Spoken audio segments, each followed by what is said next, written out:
Bonsoir à tous, soyez les bienvenus. Nouvelle édition de Coulé en politique dans le Kia Créole. On poursuit la route, ce chemin vers les législatives 2022. Et ce soir, nous serons sur la circonscription numéro 3. Et notre invité sera monsieur Alexis Chaussalé.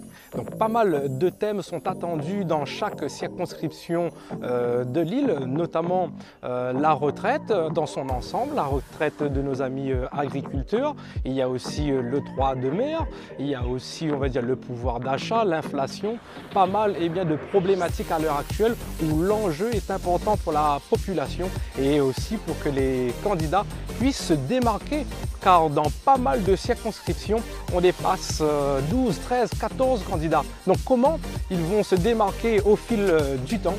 Et ce soir, je vous invite à retrouver ce candidat qui s'appelle Alexis Chaussalé et qui, pour ma part, dans cette circonscription, sera un candidat quand même assez costaud, et il faudra, une fois de plus, se démarquer. Et on verra bien, à la suite des législatives, qui aura ce talent, on va dire, ce talent d'être élu le 12 ou le 19 juin 2022.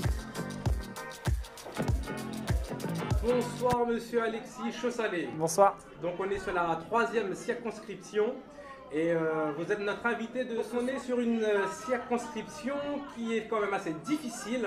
Est-ce qu'on peut dire qu'il y a un capharnaüm au niveau de cette circonscription? Ce qu'on a pu voir, c'est qu'en fait, il y a des gens qui essayent d'agiter des tentatives de désunion. Clairement, nous, là où on se positionne, c'est de dire que si on veut combattre la politique de Macron, il faut qu'on réussisse à élire Jean-Luc Mélenchon Premier ministre. Et pour ça, il faut qu'on ait une majorité à l'Assemblée nationale qui soit opposée à la politique d'Emmanuel Macron. Et pour ça, il y a un rôle très simple, il y a un vote très simple, c'est le vote de l'Union de la gauche. À La Réunion, il porte un nom, c'est l'investiture Union populaire. Donc il y a 7 candidats dans 7 circonscriptions qui ont réussi à faire cette synthèse et aujourd'hui être les candidats porteurs de l'Union de la gauche.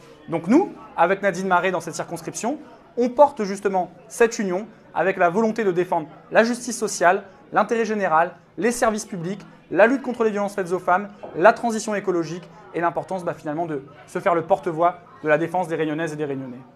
Tout à fait, on a eu un président quand même antisocial. Vous êtes élu demain député. Quelle sera votre stratégie justement pour travailler au sein de l'Assemblée demain? Ce qu'on espère, et on invite la population à le faire, c'est à élire une majorité de rupture avec la politique d'Emmanuel Macron. Parce qu'on sait c'est quoi la politique de Macron. C'est une politique pour les riches, une politique de casse sociale qui détruit les services publics et qui n'en a que faire des plus démunis. Donc nous, clairement, notre stratégie, elle est très simple. C'est celle de faire une stratégie d'union, un bloc. Il porte un nom en métropole, ça s'appelle la Nouvelle Union Populaire Écologique et Sociale. À La Réunion, ça s'appelle tout simplement l'Union Populaire. Mais ce groupe-là, s'il est élu, il pourra faire bloc et ne pas laisser Macron faire ce qu'il veut. Si on a pu avoir pendant 5 ans les lois de régression sociale d'Emmanuel Macron, des atteintes à la démocratie et à la liberté individuelle, comme avec le pass sanitaire ou le pass vaccinal, c'est parce que Macron il avait une majorité à l'Assemblée. Et surtout, qu'il avait une majorité qui en fait n'avait aucun libre arbitre, aucun esprit critique. Une majorité qui est juste là pour exécuter les ordres du président. Ce n'est pas ça le rôle de l'Assemblée nationale. Le rôle de l'Assemblée nationale et des députés, normalement, c'est de construire les lois et de défendre le peuple. C'est pour ça que nous, on défend une majorité d'union populaire qui pourra défendre le peuple et s'opposer à la politique de Macron. Une politique de Macron antisociale, c'est bien ça? Absolument. La politique de Macron, c'est toujours plus pour les riches. C'est celle qui a permis de faire en sorte qu'aujourd'hui, 5 milliardaires détiennent autant que 27 millions de Français. Il faut se rendre compte de la violence que ça signifie, ça quand même. Vous vous rendez compte, quasiment la moitié de la population française qui détient autant que 5 milliardaires français. C'est insupportable. Ces inégalités, elles n'ont jamais été à un niveau aussi important. Et quand on connaît la réalité à La Réunion avec 40% de la population sous le seuil de pauvreté, 110 000 illettrés, on ne peut pas supporter ces inégalités-là. Et donc, il faut battre Emmanuel Macron et s'opposer radicalement à sa politique. Eh bien, justement, venons un petit peu au fait et concernant un petit peu les petites moyennes entreprises, que ce soit les agriculteurs, la vie chère, le pouvoir d'achat.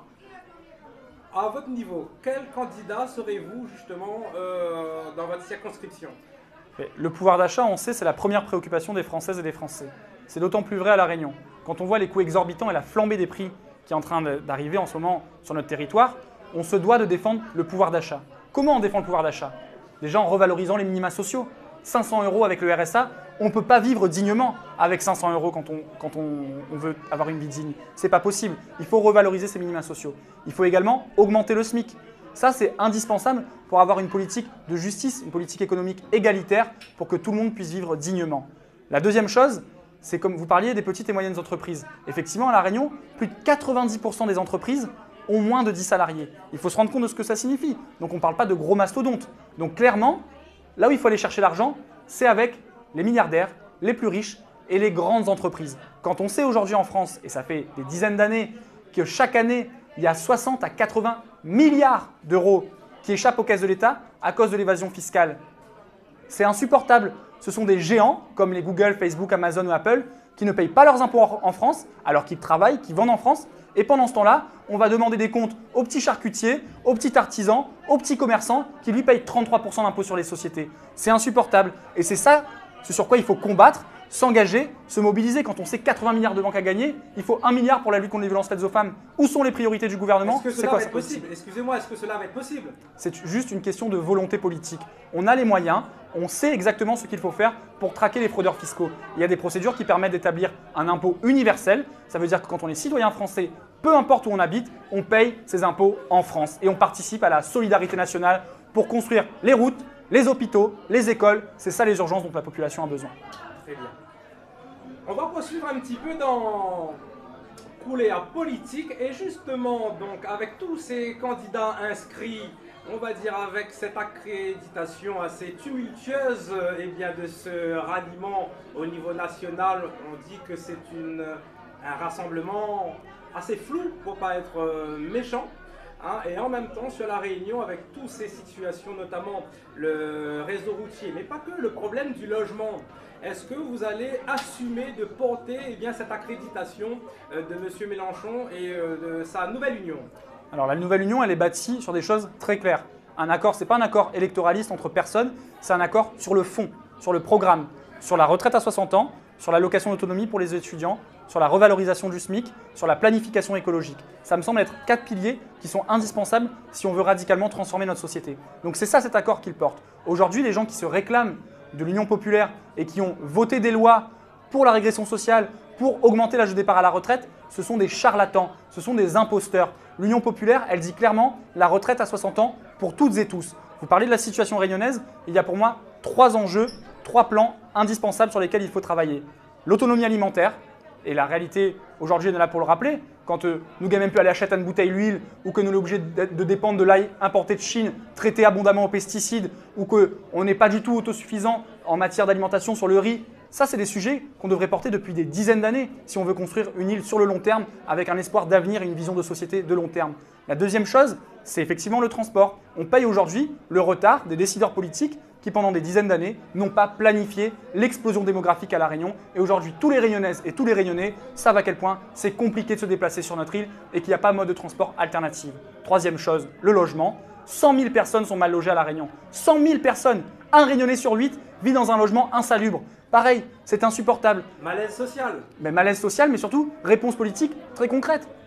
Construire des logements neufs. Il nous en faut 9 000 par an. Aujourd'hui, on en construit entre 2 000 et 3 000. Ça suffit. Il faut qu'on réoriente la politique, les urgences sociales avant tout et gaver les milliardaires et les banquiers à l'arrière. Très bien. Monsieur Alexis Chaussalet, vous allez avoir 40 secondes pour inviter le maximum de personnes à venir voter pour vous, mais sachant qu'il y a quand même pas mal de candidats autour, qu'est-ce qui vous démarque de ces candidats justement, notamment aussi avec la députée sortante tellement décriée son absence sur la circonscription? Et bien justement, la réponse, c'est pas moi, la réponse, c'est nous. Si on se présente, c'est parce que nous sommes un collectif qui porte des valeurs très claires. Les gens me connaissent, ils savent que depuis 2008, je me bats sur des questions de justice sociale très claires. Aujourd'hui, on est un collectif organisé, des militants qui sont actifs sur le terrain en permanence et qui portent des valeurs de justice sociale. Donc ceux qui veulent se présenter en disant « Votez pour moi, je vais résoudre tous vos problèmes », ce sont des charlatans, ce sont des imposteurs. Nous, ce qu'on porte, c'est la volonté de transformer radicalement la façon de faire de la politique et le faire ensemble, en collectif. Donc on a besoin de vous, rejoignez-nous, parce que c'est que dans la lutte, ensemble et collectivement, qu'on pourra changer les choses. Merci beaucoup, c'était monsieur Alexis Chaussalet sur la 3e circonscription pour Couler en politique dans le cas créole. Merci. Thank you.